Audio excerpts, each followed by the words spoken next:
Hello, my name's Greg Qualls of theBeerean.com, and I'm here with Aaron Burnett. Some of you guys, if you are from the Albuquerque area, might recognize his voice from Buck of Buck and Dex, the world famous Buck and Dex. World famous Buck and Dex. Yes. Yeah. But I wanted to get Aaron in front of the camera, interview him, talk to him a little bit about just kind of his past. The idea kind of behind this interview is Aaron's kind of had a rough past with alcohol addictions in general, but more or less just kind of to talk to Christians that might have that freedom, might not, to drink alcohol in general. But how do you talk to a person that's in that addiction? How do you talk to a person that's coming out of that addiction? And how do you grow as a Christian that's done that? So thanks, Aaron. Yeah, man. Glad to be here. No problem. So give us a little bit of your background. What's your story? My background is I started probably at a normal age, I think, as far as drinking, and it was drinking and drugs. It was both, and I was probably about, I think, 13 the first time I drank, and I drank a Little Kings. I remember what it was, and Little Kings, if you want to sponsor this, you're more than welcome to. Everybody always remembers their first beer. First beer, yeah. And most people. What was yours? Mine was a Coors Light, and it was horrible. Yeah. Like, it was so bad I didn't drink for like another 7 years. Like, yeah. It was just, yeah. So, but yeah, yeah. So I remember my first drink, and it was Little Kings, and as I progressed through life, through high school, through the military. When you're in the military, you tend to drink a lot more. I don't know if you know that or not, but because other things aren't available to you. So I drank quite a bit more, and I developed a problem. I definitely developed an addiction, and it had a hold of me for about probably close to 20 years. I know I don't look that old, but I definitely had a pretty bad addiction for a long time, and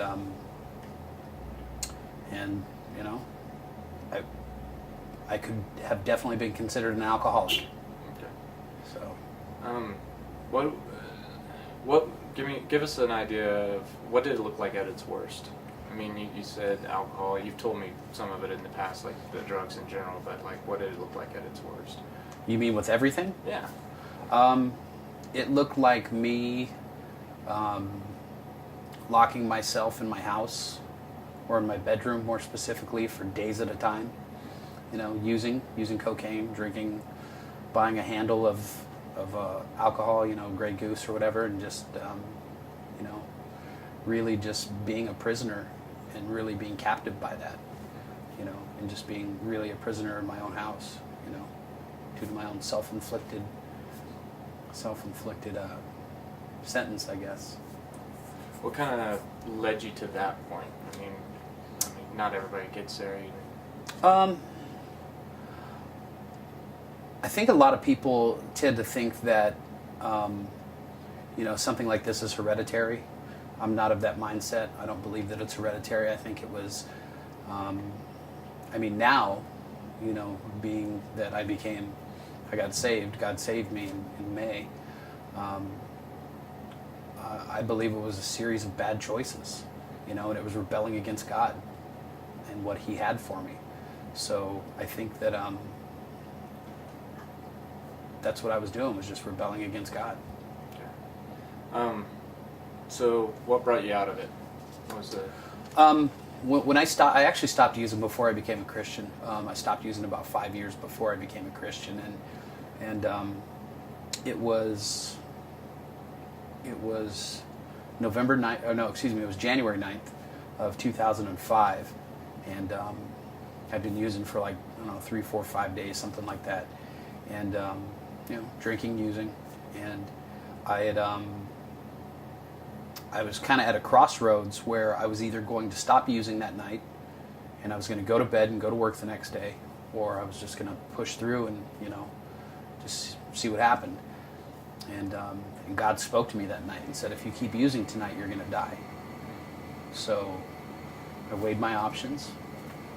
Do I chance it and maybe I'm gonna die, or do I just call it quits? Was it God or the drugs? Yeah. And I decided to listen to God, and I stopped. That's when I stopped. That's when I stopped, and I started going to like a couple of different 12-step programs.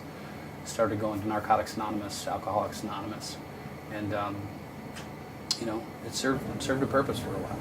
Okay.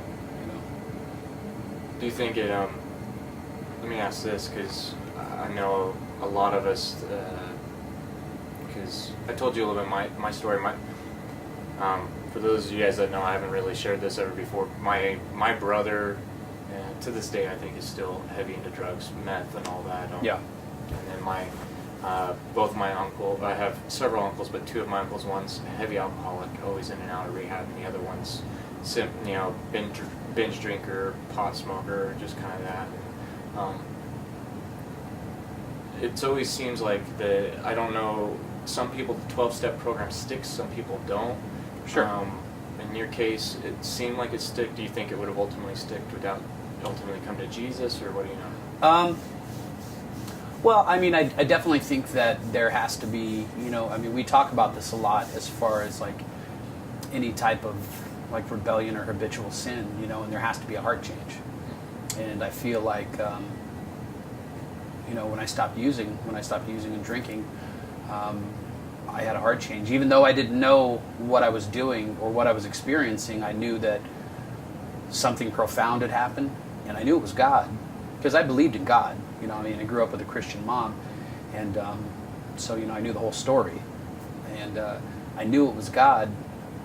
But I think that I had gotten to the point where God had just said, okay, I need to change your heart, or you're going to die. And I believe that's what happened. So I think I probably could have started walking on coals at that point, and probably would have stopped. So I'm curious, one of those things, Yeah. people just push the 12-step program, but yeah, and the thing about the 12-step program is, I choose now not to go, and it's because of like the doctrine of the 12 steps is it clashes with the theology that I believe at this point, and it talks about a spiritual solution, and that's not what's for me. That's not what's in my heart. So what is in your heart? It's just saying what you're against. What are you for now? Well, it's Jesus. That's what it boils down to. It's a relationship with Christ, and you don't.